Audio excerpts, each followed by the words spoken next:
Hello everyone. आज हम लोग पढ़ने वाले हैं difference between contract of sale and contract for work and labour.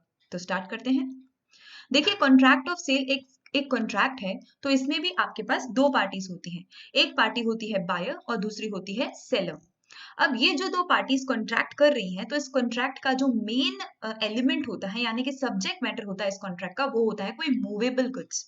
Now movable goods हम ऐसे गुड्स को कहते हैं जिसे आप एक जगह से दूसरे जगह पर लेके जा सकें, जैसे कि आपकी बुक्स, पेन, कैलकुलेटर, कार, ये सारे सब क्या है आपके मूवेबल गुड्स।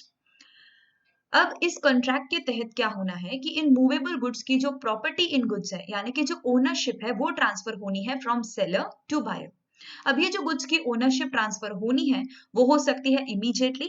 अगर ये इमीडिएटली ओनरशिप ट्रांसफर हो जाती है तो ये होगा सेल का कॉन्ट्रैक्ट, और अगर ये ओनरशिप किसी फ्यूचर डेट पे ट्रांसफर होनी है तो ये हो जाएगा आपका एग्रीमेंट टू सेल का कॉन्ट्रैक्ट।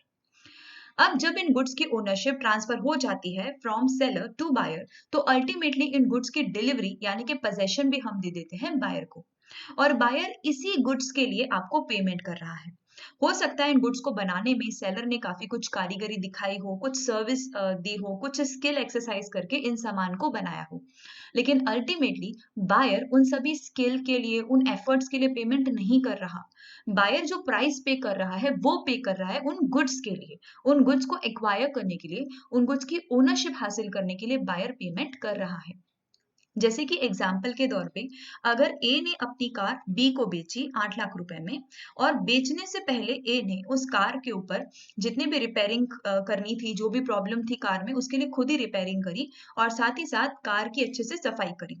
अब थोड़ा सोच के देखो कि जो बी 8 लाख रुपए पे कर रहा है, क्या वो इसीलिए पे कर रहा है क्योंकि ये उसकी क्लीनिंग, जो ए ने क्लीनिंग करी है, रिपेयरिंग करी है, क्या ये 8 लाख रुपए आप उसके लिए पे कर रहे हैं? क्या ये कॉन्ट्रैक्ट सर्विस का है? बिल्कुल नहीं। जो ये कॉन्ट्रैक्ट में बी को चाहिए, वो चाहिए कार की ओनरशिप, और इसीलिए वो पेमेंट कर रहा है। तो जब ये सेल हो जाएगी तब ओनरशिप एंड पोजेशन किसको दे दी जाएगी? ट्रांसफर हो जाएगी फ्रॉम ए यानी कि सेलर टू बी यानी कि बायर। अब इसी तरीके का एक केस हुआ था ली वर्सेस गिरफिन के केस में। इस केस में क्या हुआ कि एक डेंटिस्ट थे जिन्होंने अपने पेशेंट को, यानी कि अपने क्लाइंट को, एक फॉल्स टीथ यानी कि नकली दांत बना करके दिए। तब यहाँ पे कोर्ट को ये डिसाइड करना था कि क्या ये सेल का कॉन्ट्रैक्ट है या फिर ये स्किल रिलेटेड कॉन्ट्रैक्ट है, यानी कि जो पेशेंट पेमेंट कर रहा है, क्या वो स्किल के लिए पेमेंट कर रहा है जो कि डॉक्टर ने दिखाई है in making the false teeth, या फिर ये फॉल्स टीथ के लिए पेमेंट हो रही है। तो अल्टीमेटली कोर्ट ने ये डिसाइड किया कि ये जो पेमेंट पेशेंट कर रहा है वो इस टीथ की ओनरशिप हासिल करने के लिए कर रहा है।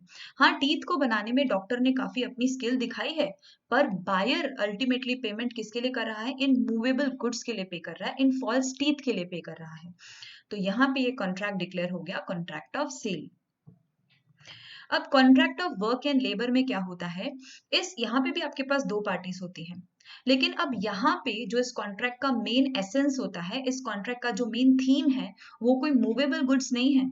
यहाँ पे जो आपको बायर पेमेंट कर रहा है, वो किसी गुड्स की ओनरशिप हासिल करने के लिए नहीं कर रहा। वो पेमेंट सेलर को इसीलिए कर रहा है क्योंकि सेलर ने जो कारीगरी दिखाई है, जो स्किल एंड एफर्ट लगाए हैं गुड्स के ऊपर, बायर उस एफर्ट के लिए, उस स्किल के लिए यहाँ पे पेमेंट कर रहा है। एग्जाम्पल के तौर पे, अगर कभी आपकी गाड़ी खराब हो जाती है तो आप इसे गराज में लेकर आते हैं। तो जरा सोचिए, जब ये गाड़ी रिपेयर हो जाती है तो गराज से आप अपनी गाड़ी फिर वापस भी लेकर आते हैं। तो ये गराज वाले ने जब आपकी गाड़ी आपको वापस करी, तो क्या आप इस गाड़ी के लिए उसको पेमेंट कर रहे हैं, या वो रिपेयरिंग सर्विसेज जो उसने आपको दी है आप उसके लिए पेमेंट कर रहे हैं? तो यहाँ पे आपको बिल्कुल क्लियरली समझ में आ रहा होगा कि यहाँ पे आप इन मूवेबल गुड्स के लिए उसे पेमेंट नहीं कर रहे हैं, गाड़ी के लिए आप उसे पे नहीं कर रहे, आप उसे पे कर रहे हैं उस स्किल के लिए जो उसने दिखाई है इन रिपेयरिंग योर व्हीकल। उसी तरीके से यहाँ पे एग्जाम्पल लिखा हुआ है कि अगर आप अपना पुराना गोल्ड गोल्ड स्मिथ को दे आए, और अगर आप उनसे ऐसा कहते हैं कि इस गोल्ड को पिघलाकर इसका एक नया डिजाइन बनाओ, एक नेकलेस बना के दो, तो यहाँ पे जब वो नेकलेस आपको बना करके दे रहा है, तो आप पेमेंट किस चीज की कर रहे हैं? गोल्ड की पेमेंट कर रहे हैं, या फिर वो नेकलेस बनाने के लिए जो कारीगरी उसने दिखाई है, स्किल एंड एफर्ट लगाया है, आप उसके लिए पेमेंट कर रहे हैं? तो आपको क्लियरली समझ में आ रहा होगा कि ये पेमेंट जो आप गोल्ड स्मिथ को करेंगे, वो उसकी स्किल के लिए करेंगे, क्योंकि गोल्ड तो आपका ही था, तो आप उसके लिए अगेन पेमेंट क्यों करेंगे? यहाँ पे आप पेमेंट कर रहे हैं किसके लिए? उस कारीगरी के लिए। तो ये हो जाता है contract for work and labour. इसका जो एसेंस होता है वो सर्विस और वो जो स्किल जो सेलर ने गुड्स को बनाने में दिखाई है। अब इसी तरीके के कुछ काफी डिफिकल्ट केसेस कोर्ट के सामने भी आए थे और वो केसेस हम यहाँ पे डिस्कस कर रहे हैं। लव वर्सेस नॉर्मन राइट के केस में कोर्ट को ये डिसाइड करना था कि अगर कि बायर और सेलर के बीच में ये कॉन्ट्रैक्ट हुआ है कि सेलर जो है वो पर्दे बनाएगा और उसे फिर बायर के घर में फिक्स भी करके जाएगा। तो क्या ये कॉन्ट्रैक्ट कॉन्ट्रैक्ट फॉर सर्विस का है या फिर ये कॉन्ट्रैक्ट ऑफ सेल है? तो यहाँ पे कोर्ट ने ऐसा डिसाइड किया कि ये कॉन्ट्रैक्ट फॉर सेल है। ये कॉन्ट्रैक्ट फॉर सेल है। हाँ, पर्दे बनाने में, उसे लगाने में स्किल की जरूरत पड़ती है, लेकिन अल्टीमेटली बायर पेमेंट स्किल के लिए नहीं कर रहा, वो पेमेंट कर रहा है उन पर्दों की ओनरशिप हासिल करने के लिए। ठीक है, उन पर्दों की पोजेशन हासिल करने के लिए बायर ने पेमेंट करी है। तो यहाँ पे जो सेंटर पॉइंट है इस कॉन्ट्रैक्ट का वो है मूवेबल गुड्स, और इसीलिए ये हो जाता है कॉन्ट्रैक्ट फॉर सेल, ना कि contract of work and labour. इसी तरीके से रॉबिन्सन एंड ग्रेव के केस में भी ऐसा ही कुछ हुआ।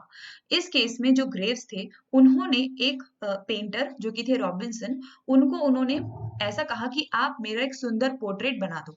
और पोर्ट्रेट बनाने के लिए जो भी सामान लगता है ना, कैनवास हो गया, पेंट हो गया, वो ग्रेव्स ने सप्लाई कर दिया था रॉबिन्सन को।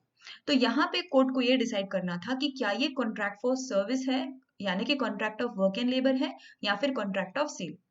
तो कोर्ट ने ऐसा डिसाइड किया कि ये कॉन्ट्रैक्ट है contract for work and labour, क्योंकि यहाँ पे कनवास और पेंट तो ग्रेव्स की तरफ से दिए गए थे।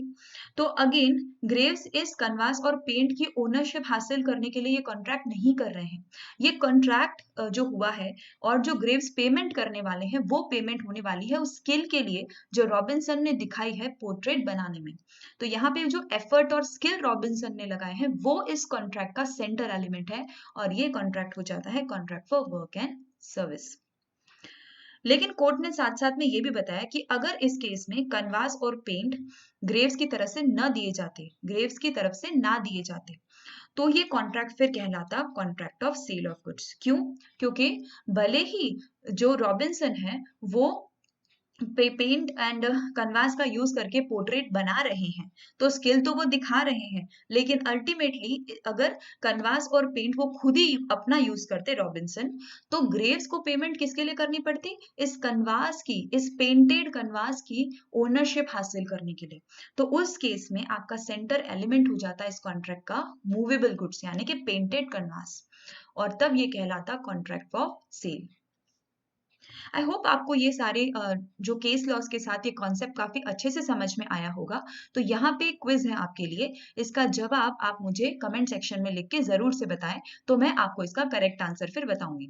क्वेश्चन है कि अगर बायर ने सेलर के साथ ये कॉन्ट्रैक्ट किया है कि तुम मेरे लिए मेरी पिक्चर्स खींचो, यानी कि फोटोग्राफ्स लो, एंड देन आप मुझे वो फोटोग्राफ्स को सप्लाई करो, तो ये कॉन्ट्रैक्ट कैसा है? कॉन्ट्रैक्ट ऑफ सेल है या contract for work and labour है? So that's all for this video. I hope आपको ये कॉन्सेप्ट काफी अच्छे से समझ में आया होगा। Please do like, share and subscribe my channel for giving me enough of motivation to go further. Thank you.